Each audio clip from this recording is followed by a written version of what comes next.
up? Good day na naman sa inyo mga kanogis. For today's video, ihahatid na yung ating puti na mga pasiso dati na malalaki na, 6 months. So ibabalik ng ating kaibigan na si Danny Boy. Ayan, so abangan nyo mamayang hapon.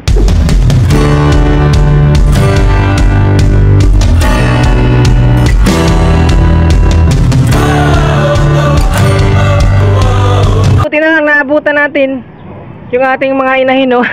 Naka-priming kasi sila ngayon, no? So ayan, ito yung patong sa kanilang 3x3. At buti na lang naabutan natin kasi nga, naku, nagbabangayan itong dalawa na to. Andito may napansin tayo sa ating inahin kaninang umaga nung nagpatoka tayo. So napaka-effective talaga yung ginawa natin na pagpa-priming sa ating mga inahin kasi nga andito yung ating pulit, oh, si ating Raptor Roundhead. So siya ngayon, siya ay parang gumagawa ng pugad. So ayan, hinihingal na siya, no? So sa tingin ko, ngayong araw is mag-iitlog itong ating ngayon, no? Tingnan nyo, oh.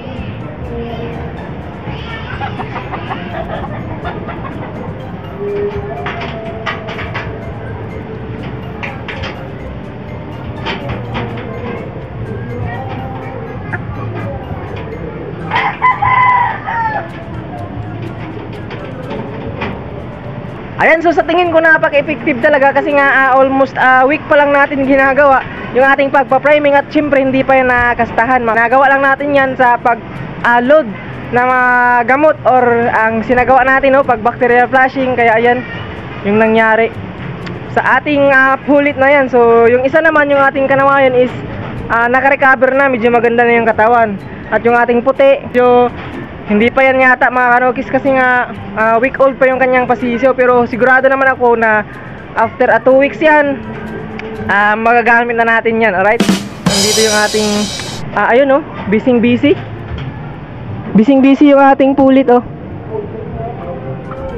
Ayun yung kagandahan kapag tayo ay nagsasagawa or piniperform natin ang pagpa-priming sa ating mga manok, no? Hindi yung agad na pinapakastahan mo agad, sinasalang mo agad. So kapag kayo nang ginagawa mo, urada-urada, matatagalan yung pag-itlog ng manok na yun kasi nga hindi mo nilinis yung kanyang kaloob-looban ng iyong pulit. So ayun, medyo mabakterya. Kaya ngayon, kapag ginawa mo yan yung ating pagpa-priming na yan, purga, bacterial flushing, loaded na mga vitamina, B-complex, turok, ayan, medyo maganda yung kinalabasan. At sa ngayon is, ayun, busy na talaga siya. Sa tingin ko mga kanokis is iitlog na talaga yan ngayon. So ilalagay natin dito. Ayan, dito siya. Ang sa ganun, medyo komportable yung kanyang pag-upo kasi may pugaran, ayan, oh. So ngayon, maya-maya, abangan nyo, silipin natin kung talagang iitlog ba or talagang tama ba tayo sa ating mga hinala. Alright? So tara. So andito, kukain natin, lipat natin. Kawawa yung ating pulit, oh, ningal. Lipat na natin, so maya-maya aakyat yan dun. Ayan, antayin lang natin. Hindi tayo nagkakamali, no? Parang tama talaga yata tayo, oh. Ayan, oh. Tumitingala na, tumitingin na sa taas. Naglagay tayo ng mga ayun na, hindi nga tayo nagkamali. So ayun, bali kapag natapos tong umitlog, so pakastahan natin nang sa ganun ang ipapares natin yung ating andito na pala yung ating Bumar na hinatid na ng ating kaibigan, si Bumar Pumpkin. Andito na siya. Ayun yung magkapatid. Ayan, ayun, oh, si Bumar, si Pumpkin Black. Ayan, magkapatid yan mga kanokis, no? Andito si Bumar, oh. So ayan, oh, si Bumar, napakapugi. Ayan yung ating ipaparis doon sa ating Raptor Roundhead na iitlog ngayong araw. So maya maya ang hapon, pakastahan na natin nang sa ganon dire-diretso yung pag-itlog ng ating hen na yun, no? Dito siya, dito na pala si Bumar. Ayan, si Bumar Pumpkin. Ito naman, konting tips mga kanokis, kaya magkapatid to sila. Kaya ito tinatawag kong Pumpkin Black kasi nga yung kanyang ayan, pakpak sa natural lang talaga na pakpak ng mga pumpkin mga kanokis is sa dulo merong kulay brown. Ayan, kumbaga parang orange dito, black, then may bali tatlong kulay ang nasa pakpak.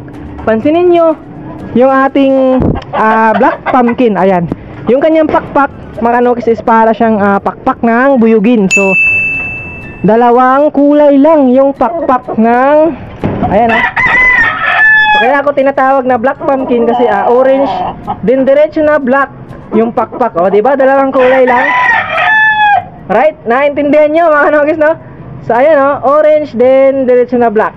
Kaya tinawag ko siyang black pumpkin kasi yung kanyang pakpak pang buyugin. So kanyang tatay is buyugin, nanay nila is yung ating boomer pumpkin. Ayun yung resulta nila.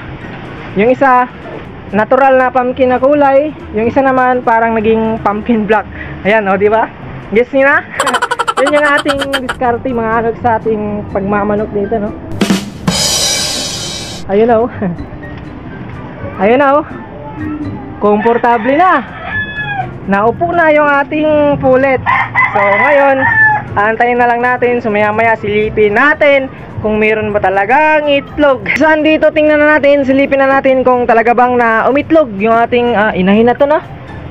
Kasi nga tamang hinala lang tayo at hindi nga tayo nagkamali. Mga kanokis, andito nga yung kanyang itlog. Wow, ang laki ng sukat, pero sigurado tayo mga kanokis na itong itlog na to is hindi fertile kasi nga hindi pa natin napakastahan ang ating inahin na to, no?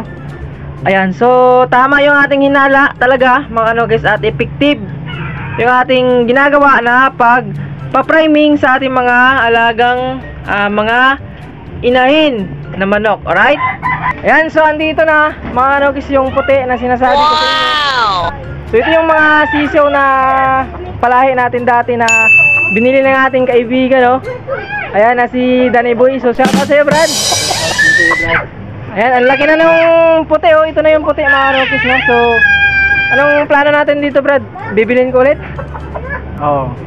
So ayan, yung tatlo na puti na lalaki hindi natin mahanap. Binenta na ng kanyang sa kaibigan mo, kakilala mo, Brad, no? Ayan, dun niya binenta yung dalawang puti na natira sana sa atin.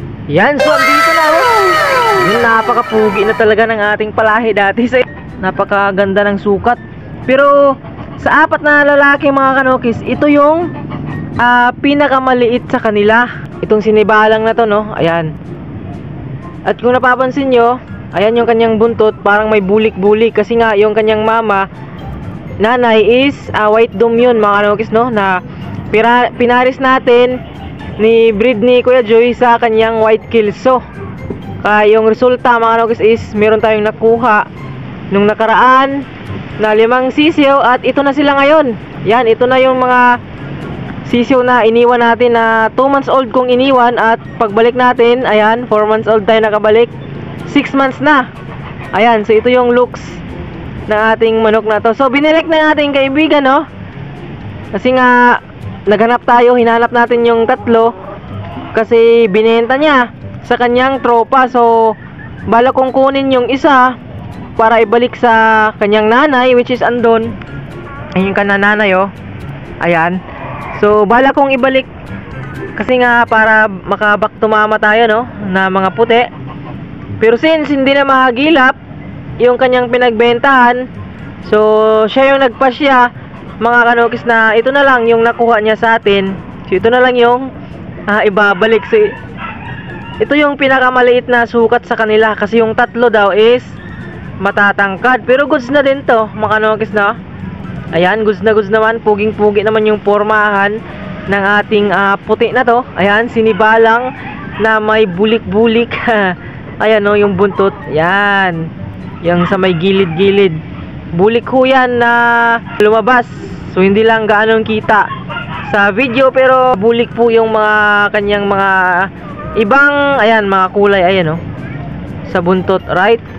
At bilang pagtatapos na ating vlog for today, shout tayo kay Alaysa Cordoba, shout kay Melvin Abarillo ng Antipolo, shout kay Richard Torquisa, shout na rin kay Minard Moya, at shout nga pala kay Marvin Spaler na si Marvin's Backyard. So isang vlogger mga kanokis, pakisuportahan na lang. At syempre shoutout kay Roxette Jimenez ng Bukidnon. Ayan. At syempre shoutout kay Nickdoy TV na isa ding vlogger sa pagmamanok. Ayan. So hanggang dito na lang for today's video mga kanukis. Maraming salamat sa lahat ng nag-subscribe, nag-like, nag-comment, nag-share. Sa lahat ng mga nanood sa ating gawang video sa Peace out.